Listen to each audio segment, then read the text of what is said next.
wabarakatuh. Perkenalkan, kami dari kelompok 5 akan mempresentasi bagaimana tumbuhan lumut. Perkenalkan, nama saya Iman Wahyudi. Nama saya Miul Abror. Dan nama saya Saiful Burhan.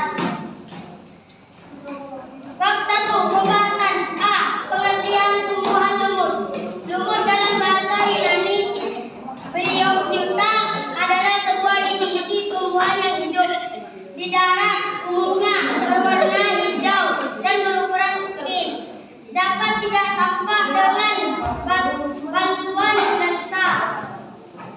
Dan ukuran lumut yang berbesar adalah kurang dari 50 cm. Lumut hidup di batu, kayu, gelondongan, pepohonan, dan di tanah. Lumut terbesar hampir di seluruh belahan dunia, terkecuali di dalam laut.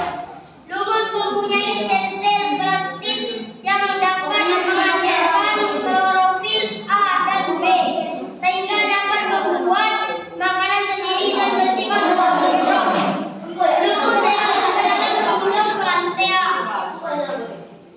yang meliputi semua organisme yang dimiliki seluler dan dapat berdiferensiasi eukariotik dengan dinding sel berseluruh.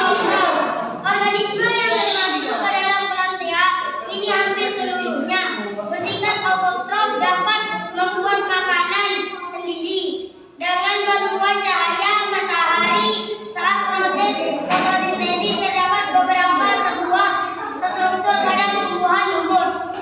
Di antaranya ialah kolumera adalah sebuah jaringan yang tidak dapat terlibat dalam sejumlah pembentukan terhadap spora. Seta batang. Vaginula adalah sebuah akar yang ditutupi dengan sisa-sisa dinding adhegonium. B. Klasifikasi tumbuhan lumut. Tumbuhan lumut Eriphyta dibagi menjadi 3 kelas, yaitu lumut daun Bryophyta, lumut hati Hepaticophyta, dan lumut anduk Antilocheirophyta. Lumut dan daun adalah jenis tumbuhan yang sering dijumpai di daerah yang lembab. Pada umumnya satu individu lumut dan menghasilkan jenis gamet yang berbeda sehingga dapat dibedakan mana individu jantan, mana individu betina lumut. Hati atau Hepaticophyta mempunyai bentuk tumbuhan seperti lembaran banyak lekukan dan menyerupai bentuk hati. Oleh karena bentuk ini, lumut hati pernah dianggap bisa membantu menangani penyakit hati.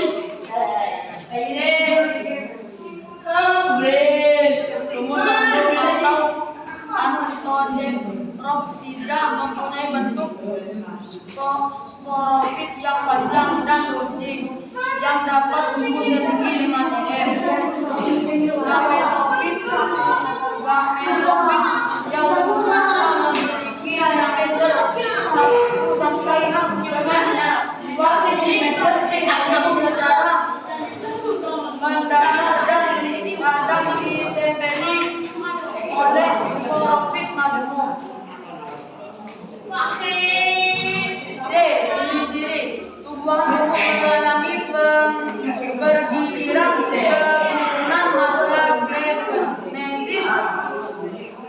Lumut mengalami 2 fase kehidupan, yaitu fase gametofit dalam kurung haploid dan fase sporofit dalam kurung diploid.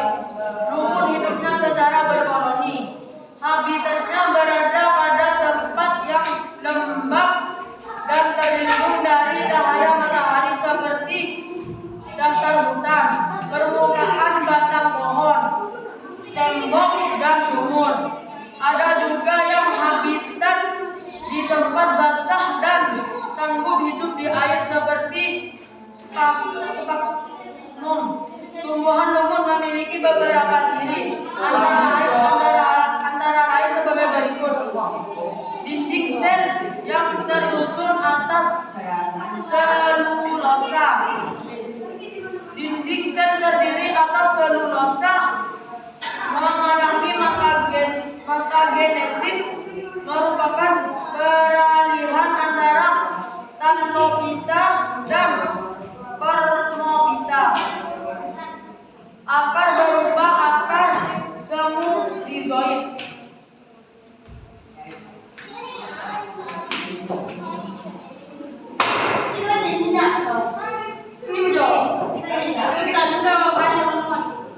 Ciri utama tumbuhan sejenisnya. Tumbuhan lumut bersifat metagenesis karena pergantian antara reproduksi seksual dan seksual. Awalnya sporofit menghasilkan spora yang akan menjadi protonema, dan dari protonema mereka membentuk generasi gematofit. Ini punya satu sel kromosom yang disebut dengan nuklea, dan gametrol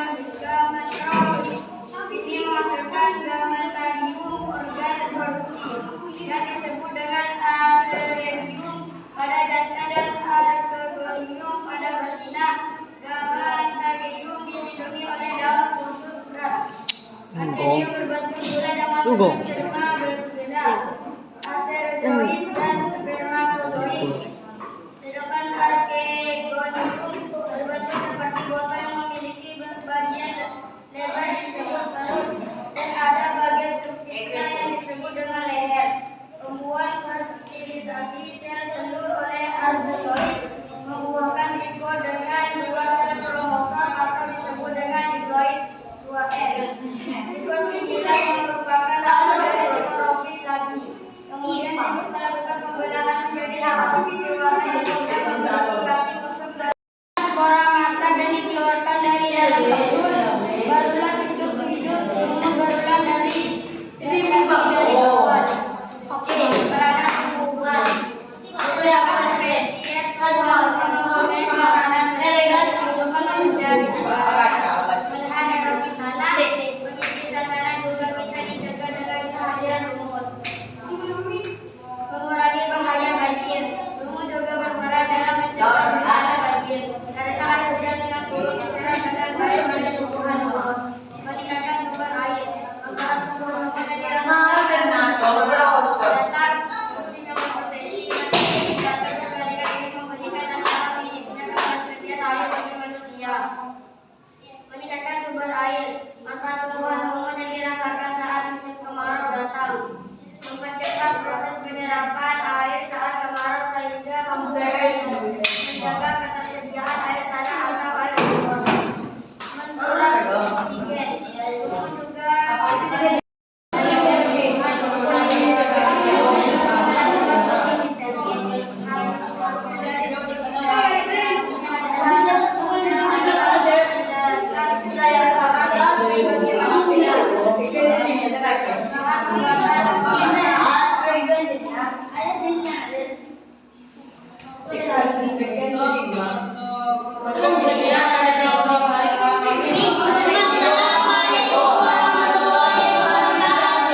Waalaikumsalam warahmatullahi wabarakatuh.